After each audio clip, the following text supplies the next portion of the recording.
Hola, mi nombre es Mario Castillo, anestesiólogo intensivista, especialista del grupo de ECMO de la Fundación Cardiovascular de Colombia. Quiero agradecer al Congreso El Solatán por la invitación, en cabeza de nuestro presidente, el doctor Leonardo, que me han invitado a hablar de ECMO VPA como estrategia para falla en la oxigenación en el ECMO venovenoso. Mostrarles nuestra institución, son bienvenidos en Bucaramanga, la ciudad de Bucaramanga, en el departamento de Santander, en Colombia, en el cual está la unidad de cuidado intensivo de ECMO con 24 camas, en este momento con una ocupación del 100%, nuestra mayoría de pacientes en ECMO venovenoso. Orgullosamente mostrarles nuestra distinción de centro de excelencia a nivel platino por la ELSO. Y para iniciar, recordar que el ECMO venovenoso nos trae una sangre oxigenada por el ECMO hacia el ventrículo derecho, que se va a mezclar con parte del flujo nativo del paciente y que como promedio ponderado de estas dos concentraciones de oxígeno, de estas dos sangre, tanto del ECMO como del paciente, nos va a tener un resultado que en el monitor vamos a ver como un valor de la oxigenación y que debemos nosotros evaluar si es suficiente o no para la rehabilitación de nuestro paciente. En esta configuración A, para dar el ejemplo de lo que estoy diciendo, un paciente que tiene un drenaje hacia el corazón derecho de 5 litros por su gasto cardíaco de 5 litros, pero que en el ECMO estamos circulando 3.5 para oxigenarse. Es decir, que 1.5 litros de ese gasto no se está oxigenando por el ECMO y se mezcla con esta sangre del ECMO para tener como resultado un valor de oxigenación en el paciente. Pero que si este paciente que tenía 5 litros de gasto duplica su gasto cardíaco por X o Y razón y mantenemos el flujo del ECMO estable en 3.5 litros, vamos a tener una mezcla de un mayor porcentaje de sangre sin oxigenarse por el ECMO y por ende un trastorno de oxigenación que debemos modificar y evaluar si es adecuado o no para la rehabilitación del paciente. Recordar que podemos tener, dependiendo de la condición clínica del paciente, un consumo de oxígeno diferente. Si el paciente se encuentra en sedación o no, si está despierto, comiendo, si se está rehabilitando, debemos evaluar cuánto es su consumo para nosotros calcular cuál sería el aporte adecuado para esa estrategia en la que se encuentra. Es así como nosotros en mente siempre tenemos en este tipo de pacientes una balanza que debe estar 5 veces a favor del aporte con respecto a una vez el consumo. Es decir, si el paciente en reposo consume 1.000 equivalente metabólico de oxígeno, debemos nosotros garantizar por lo menos 5 veces ese consumo para favorecer un adecuado funcionamiento de su cuerpo. Para eso nosotros pues utilizamos las fórmulas de aporte y consumo en la cual estamos evaluando constantemente cuánto estamos aportando de oxígeno con respecto al consumo que tenga el paciente dependiendo de la condición clínica en la que se encuentre. Por eso hacemos una medición del gasto cardíaco por ecocardiografía para, una vez despejando la fórmula con el resto de paraclínicos, poder saber si en la balanza nuestra el aporte está adecuado para el consumo que tenga el paciente. Siempre recordar que idealmente debe estar a favor 5 veces el aporte con una vez su consumo. Y nos lo puede mostrar esta gráfica en la cual en un paciente normal, la relación ideal es 5:1, pero que nunca debemos permitir que esta relación descienda por lo menos de 3 veces el aporte con una vez su consumo, porque empezamos a tener problemas en la oxigenación, problemas de perfusión y complicaciones asociadas. Cuando tenemos falla en la oxigenación en este tipo de pacientes con soporte en ECMO venovenoso, tenemos dos condiciones generales que debemos evaluar. O el paciente está aumentando su consumo o el paciente está disminuyéndose el aporte. Entonces, una vez evaluamos cuál es la causa, debemos mirar cuál es la estrategia para nosotros mejorar esta condición y evitar la falla en la oxigenación. Si aumenta su consumo, debemos mirar si es por respuesta inflamatoria que debemos modular o una sedación que debemos mejorar o una rehabilitación que el paciente está haciendo alguna actividad que aumente y que nosotros debemos favorecer el aporte. Si es disminución en el aporte, debemos mirar cuánto flujo tenemos en el ECMO, cómo está la hemoglobina del paciente, que es nuestro transportador de oxígeno, y si el circuito está o no haciendo recirculación.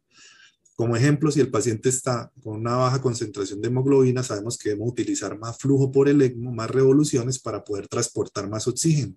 Y esto nos puede favorecer en algún caso la recirculación y aumentar el trastorno de oxigenación. Por eso debemos estar evaluando todo el tiempo qué configuración tenemos en el ECMO venovenoso, qué tan separadas están las cánulas o qué tan unidas están y mirar si en la configuración que estamos el cambio de coloración de las cánulas es adecuado, calcular el porcentaje de recirculación y mirar si este porcentaje nos está afectando o no la oxigenación del paciente. Si el paciente está aumentando su consumo por una actividad de rehabilitación, yo lo que debo es no manipular su consumo, sino todo lo contrario, favorecer su rehabilitación y mejorar el aporte de oxígeno para que se mantenga la balanza en relación a 5 veces su consumo, pero que pueda favorecer las actividades que está realizando. Y así poder mantener un paciente móvil, recuperándose, comiendo, comunicada con su entorno. Entonces debemos mirar qué estrategia tenemos para favorecer su rehabilitación. ¿Podemos tener intrusos en nuestra casa, en nuestra unidad? Sí. ¿Qué puede pasar? Que según la configuración que tengamos, nuestro paciente puede tener algún porcentaje de recirculación y debemos evaluar si está recirculando o no. Y para eso las guías de ELSO nos muestran una fórmula en la cual tomamos una saturación venosa de oxígeno, una saturación antes del oxigenador y después del oxigenador y hacemos la fórmula y evaluamos qué tanto porcentaje está recirculando ese circuito y evaluamos si ese porcentaje está afectando o no el aporte de oxígeno del paciente. Y recirculando quiere decir que la sangre que retorna por la cánula arterial está devolviéndose algún porcentaje del flujo por la cánula de drenaje y entonces el flujo no está siendo efectivo totalmente para el paciente.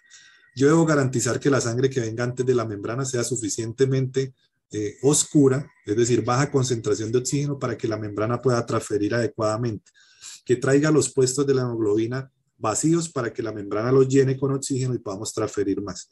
Es decir, si el paciente tiene este retorno del ECMO, el flujo del ECMO en 5 litros y está recirculando 1.5 litros, el flujo efectivo en realidad son 3,5, el resto se está devolviendo a la cánula de drenaje y yo necesito mirar cómo favorezco para que estos 5 litros se me vayan efectivos hacia el paciente y poder yo mantener un aporte adecuado. Clínicamente podríamos ver eso en como vemos acá en la cánula de drenaje, un color rojo oscuro que alterna intermitentemente con un color claro y es como clínicamente podemos ver la recirculación en el circuito de un paciente en ECMO. Cuando hacemos el cálculo del aporte y del consumo, también hacemos el cálculo de transferencia de oxígeno por la membrana y este cálculo lo hacemos con el flujo del ECMO por el contenido postmembrana menos el contenido premembrana de oxígeno por 10. Con esto les quiero mostrar que si yo tengo un contenido premembrana muy alto en concentración de oxígeno, es porque el circuito me está recirculando y estoy afectando así la transferencia por la membrana. Entonces la recirculación me puede perjudicar la transferencia de oxígeno y también favorecer a la falla de la oxigenación. Es por eso que si yo tengo un porcentaje alto de recirculación, yo debo evaluar si esta sangre está muy saturada y estoy perdiendo capacidad de transferencia y afectando el aporte de oxígeno y por ende falla en la oxigenación del paciente. Entonces evaluamos transferencia también, miramos según el flujo del ECMO cuánto debería transferir en mililitros de oxígeno por minuto y si no está transfiriendo bien esa membrana, debemos evaluar si es por culpa de la recirculación que me está trayendo sangre muy saturada antes del oxigenador. Si es así, entonces nosotros evaluamos si está recirculando, cómo quitamos o eliminamos esa recirculación. Y para eso hemos hecho una estrategia en la cual la sangre de retorno del ECMO la estamos llevando directamente a la arteria pulmonar y quedamos drenando el flujo de las cavas de sangre más oscura porque no está recirculando hacia el ECMO y el retorno del ECMO de sangre arterializada la traemos a la arteria pulmonar y así evitamos la recirculación.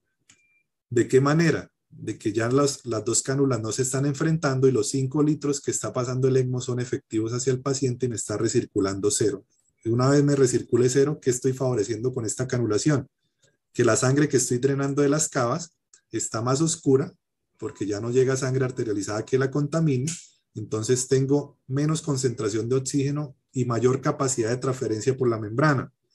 0 recirculación y el objetivo mío que es el aumento en el aporte de oxígeno para favorecer la rehabilitación del paciente, manteniendo la balanza 5 veces con respecto a su consumo.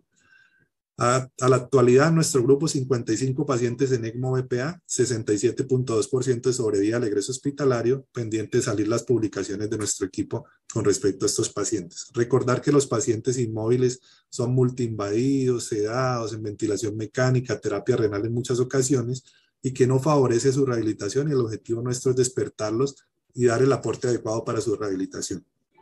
El arte de la medicina consiste en entretener al paciente mientras la naturaleza cura la enfermedad, decía Voltaire. Para nosotros pues modificamos un poco mostrando que el ECMO nos permite esto, dar tiempo al paciente para que se recupere, pero nos favorece también a un aporte adecuado de oxígeno para una rehabilitación, que son pacientes resilientes y frágiles, que son muy vulnerables, pero que son adaptables también positivamente a situaciones adversas, y necesitamos nosotros tener las herramientas adecuadas que nos permite nuestro mundo para dar tiempo a ese pulmón que estuvo afectado a que se recupere, pero que se recupere de una manera adecuada, que mientras ese pulmón se está rehabilitando, el paciente no esté inmóvil, sino que favorezcamos que esté despierto, comiendo, comunicado con su entorno, y para eso nuestro grupo de más de 150 personas en la unidad favorece esta rehabilitación.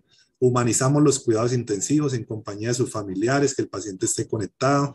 Sabemos que no es fácil, pero no nos rendimos. Somos un hospital optimista, que el camino, aunque pareciera fácil, en realidad es otro escenario, muchas complicaciones, pero que si hacemos las cosas correctamente, podemos lograr nuestro objetivo.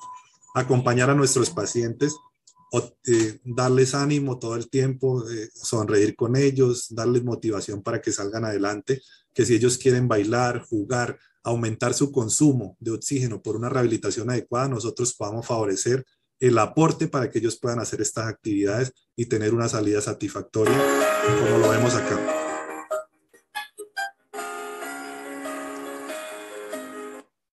Bueno, muchas gracias por la atención y espero poder compartir con ustedes en otros escenarios. Un abrazo.